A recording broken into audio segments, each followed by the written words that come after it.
He's one of Hollywood's biggest stars today, but the road to success wasn't exactly smooth for Ryan Reynolds. He's the first to admit that there's been, quote, nothing meteoric about his career, which has progressed slowly since he left Vancouver for Los Angeles. From his early struggles growing up to making movies that even he never watched. This is how Ryan Reynolds went from college dropout to becoming Deadpool. Honing his skills. Reynolds' father, Jim, was a former boxer and policeman who passed away in 2015, and according to Ryan, he wasn't an easy man to live with. Reynolds told GQ, "Sometimes it felt a little like a military barracks. You know, get the fold exactly right on the bed, make sure there's no speck of lint anywhere."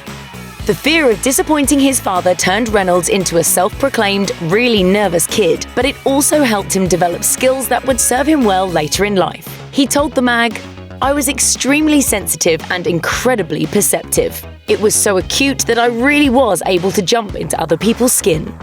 45 minutes of college.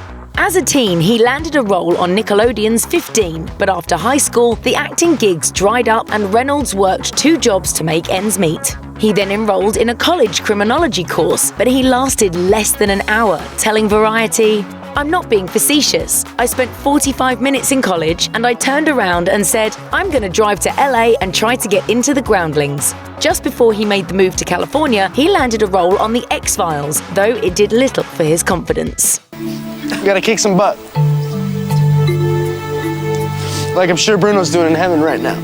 Spoiler alert, it wasn't much of a role. Still, Reynolds claims he got bad advice from director Rob Bowman, saying, "He told me never to go to Hollywood because I'd never make it there. And secondly, that I could have a very small yet profitable career here in Vancouver doing small parts." But Bowman's discouraging words only made Reynolds all the more determined to go for it. 2 guys, a girl, and a breakout star. Reynolds' really big break came when he won a role on ABC's 2 Guys, a Girl, and a Pizza Place in 1998. The valve at the end of the colon that regulates discharge is, the poopy chute. In 2016, he told Andy Cohen that he'd sign up for a reunion in a heartbeat because he had so much fun making the show, which he credits with giving him the confidence to make it as a movie star. That sitcom is, I know it's sort of more in vogue to say, that film is where it's at, and it's great, but that job was so much fun for me. Renamed after 2 seasons, 2 Guys and a Girl aired for 4 years, providing Reynolds with a steady income and lots of experience, which he would take to the big screen. Party Guy. After 2 Guys and a Girl wrapped, Reynolds took on the title role in college romp National Lampoon's Van Wilder. The film was hammered by critics but became a cult favorite.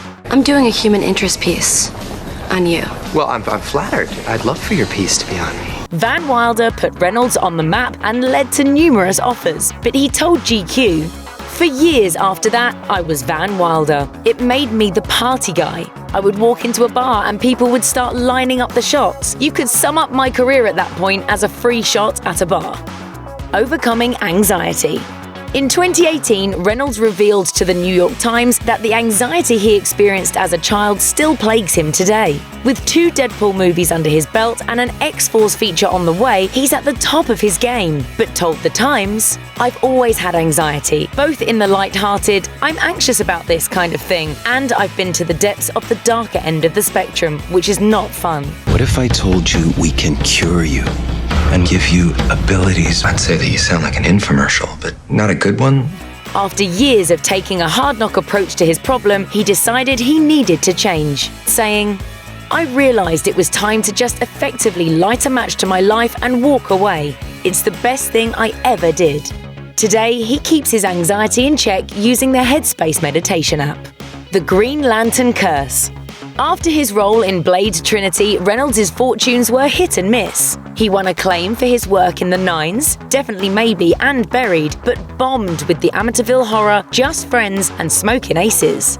When Green Lantern came around in 2011, he needed a hit, but didn't get it. He said in an interview with Variety, So I represented the death of the superhero for a while, so, after Green Lantern, I was in that category, I was pretty much unhireable. Reynolds has mocked the movie on several occasions in the years since, both on talk shows and on social media. If you could rate the Green Lantern on a scale of 1 to 10, 4. You would give it a 4. Yeah, 3 or 4. You give it a 3 or 4. It didn't work. It didn't work. Yeah, 1. It's a 1. And he didn't pull any punches when it came to poking fun at Green Lantern as Deadpool either. And please don't make the supersuit green or animated. Career-saving leak. He lobbied hard for a decade, but it wasn't actually Reynolds that convinced Fox to move forward with Deadpool. It was the fans. The film got the green light after test footage leaked online and social media users went nuts. Reynolds told Variety, "When the leaked footage got around the internet, it created this enormous groundswell. I credit Twitter users, Facebook users, and Instagram users for getting this movie made." With the failure of Green Lantern still fresh in their minds, Fox was hesitant to fund a superhero movie fronted by Reynolds. He admitted, "Part of the reason Deadpool wasn't greenlit right away was certainly because of me. If Robert Downey Jr. was playing it, I don't know how much greener a light you can get to make a movie." So who actually leaked the footage? For the longest time, Reynolds suspected that director Tim Miller was behind it, but he's now convinced that an unknown Fox employee got the ball rolling. Reynolds told Yahoo, "The initial leak came from Fox, they think. Someone recorded the footage on their iPhone and then released it. And then once that happened, somebody hacked into Blur Studios and got the original footage in high res and put it online." The rest, as they say, is history. Bring it on, One-Eyed Willie. Thanks for watching. Click the looper icon to subscribe to our YouTube channel. Plus, check out this other cool stuff we know you'll love too.